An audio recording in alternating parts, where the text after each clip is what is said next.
भगवान जगन्नाथ का मंदिर किसने बनवाया? उनका ध्वज क्यों विपरीत दिशा में लहराता है? मंदिर के ऊपर पक्षी क्यों उड़ते नहीं हैं? सुदर्शन चक्र हर दिशा से एक जैसा क्यों दिखता है? और मंदिर के रसोई घर का चमत्कार क्या है? इन सवालों पर हम चर्चा करेंगे। अगर आप हमारे चैनल पर नए हैं तो कृपया लाइक, शेयर और सब्सक्राइब करना ना भूलें। पौराणिक मान्यताओं के अनुसार भगवान विष्णु चारों धामों की यात्रा करते हैं। सबसे पहले वे बद्रीनाथ, फिर द्वारिका, फिर ओडिशा के पुरी में भोजन करते हैं और रामेश्वरम में विश्राम करते हैं। द्वापर युग के बाद भगवान कृष्ण ने पुरी को अपना निवास स्थान चुना और वहां उन्हें भगवान जगन्नाथ के रूप में पूजा जाने लगा। पुरी को 7 पवित्र नगरों में गिना जाता है और यह भगवान विष्णु के चारों धामों में से एक है। पुरी पहले उत्कल प्रदेश के नाम से प्रसिद्ध था और एक व्यापारिक केंद्र था। यहाँ से जावा, सुमात्रा, इंडोनेशिया और थाईलैंड के साथ व्यापार होता था। इसे श्री पुरुषोत्तम क्षेत्र और नीलांचल जैसे नामों से भी जाना जाता है। जगन्नाथ मंदिर का निर्माण राजा इंद्रधुम्न ने कराया था। राजा को भगवान विष्णु ने सपने में बताया कि नीलांचल पर्वत की गुफा में उनकी मूर्ति है। राजा ने ब्राह्मण सेवक विद्यापति को मूर्ति लाने के लिए भेजा, जिन्होंने सब्र जनजाति के मुखिया विश्वेश्वरु की बेटी से विवाह कर गुफा तक पहुंचने का रास्ता ढूंढा। विद्यापति ने मूर्ति चुराकर राजा को भेज दी। जब विश्वेश्वरु को यह पता चला तो भगवान विष्णु ने उनके दुख को समझा और राजा से कहा कि वह उनके लिए मंदिर बनवाए, तब भगवान वापस लौटेंगे। राजा इंद्रधुम्न ने जगन्नाथ मंदिर का निर्माण शुरू किया और भगवान ने उन्हें आदेश दिया कि समुद्र में तैरते हुए एक विशाल लकड़ी का टुकड़ा उनकी मूर्ति बनाने के लिए उपयुक्त होगा। राजा के सेवकों ने समुद्र में लकड़ी का टुकड़ा तो ढूंढ लिया, लेकिन उसे उठाना बहुत मुश्किल था। तब विश्वेश्वरु ने अकेले उस भारी लकड़ी को उठा लिया। मूर्ति बनाने के लिए जब कारीगरों ने प्रयास किया तो कोई भी लकड़ी पर काम करने में सफल ना हो पाया। फिर भगवान विश्वकर्मा ने बूढ़े व्यक्ति का रूप लिया और राजा से कहा कि वह नील माधव की मूर्ति बना सकते हैं, लेकिन एक शर्त पर। वे 21 दिन तक अकेले काम करेंगे और कोई भी उन्हें देखेगा नहीं। रानी गुंडीची का इंतजार नहीं कर सकी और उन्होंने दरवाजा खोल दिया, जिससे वह बूढ़ा व्यक्ति अदृश्य हो गया।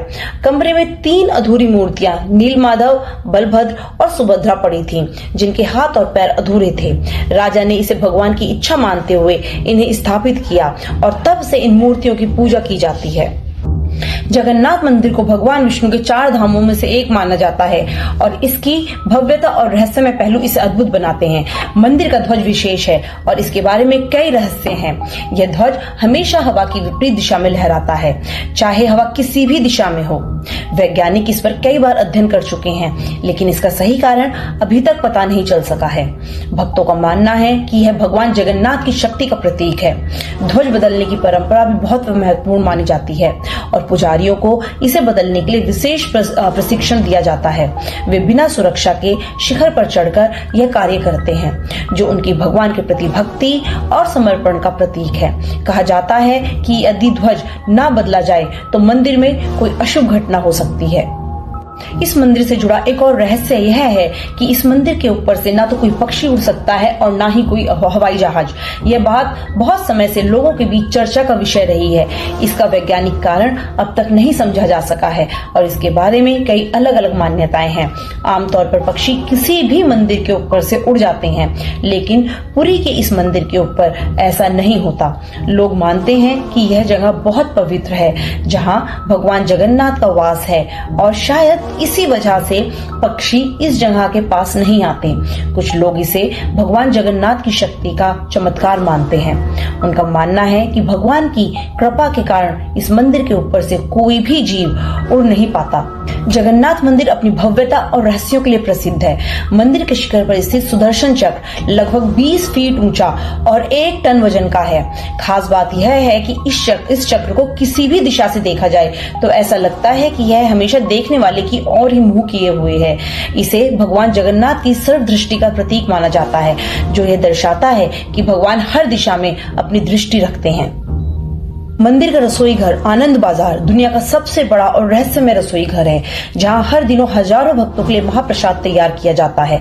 7 बर्तनों को एक के ऊपर एक रखा जाता है और ऊपर वाला बर्तन पहले पकता है, जो वैज्ञानिक दृष्टि से एक रहस्य है। यहाँ हर दिन प्रसाद बनता है, लेकिन कभी कमी नहीं होती, जिसे भगवान की कृपा माना जाता है। एक और रहस्य है कि मंदिर के अंदर प्रवेश करते ही समुद्र की लहरों की आवाज गायब हो जाती है। हालांकि मंदिर समुद्र के किनारे पर स्थित है। भक्त मानते हैं कि यह भगवान की दिव्य शक्ति का चमत्कार है, ताकि भक्त ध्यान और शांति के साथ भगवान के दर्शन कर सके। जगन्नाथ मंदिर की रथ यात्रा भी एक अद्भुत आयोजन है, जिसमें भगवान जगन्नाथ, बलभद्र और सुभद्रा के विशाल रथों को भक्त खींचते हैं।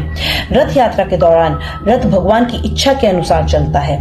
यदि भगवान की इच्छा हो तो रथ आसानी से चलता है, अन्यथा नहीं। यह यात्रा लगभग 1 सप्ताह चलती है और भक्त इसे भगवान की सेवा का रूप मानते हैं। मंदिर की संरचना शंख के आकार में बनाई गई है, जो हिंदू धर्म में महत्वपूर्ण प्रतीक है। मंदिर का शिखर 65 मीटर ऊंचा है और इसकी बनावट आज भी एक रहस्य बनी हुई है। मंदिर का अंदर और बाहर का डिजाइन भक्तों को शांति और ध्यान में मदद करता है, जो इसकी दिव्यता और रहस्यमयता को दर्शाता है।